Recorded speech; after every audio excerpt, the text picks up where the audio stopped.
Welcome to Spring Lib.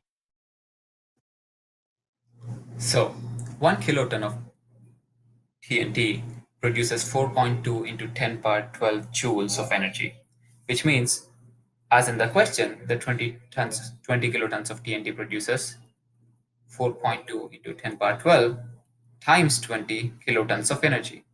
I'm sorry, joules of energy. Now, this is the amount of energy.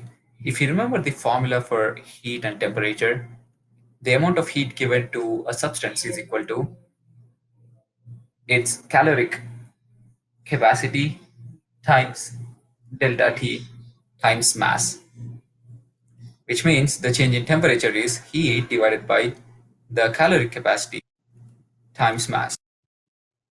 So the heat is 20 into 4.2 into 10 power 12 joules divided by the caloric capacity is, if you remember, 1 calorie per kilogram degree Celsius, and the mass now is of 4 into 10 power 8 kilogram.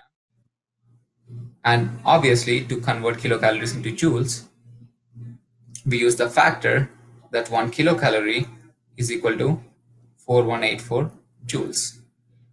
And if you notice the units, kilocalories cancel out, joules cancel out, kilograms cancel out, and the degree Celsius gives you 50.2 degrees Celsius, which is basically 50 degrees Celsius.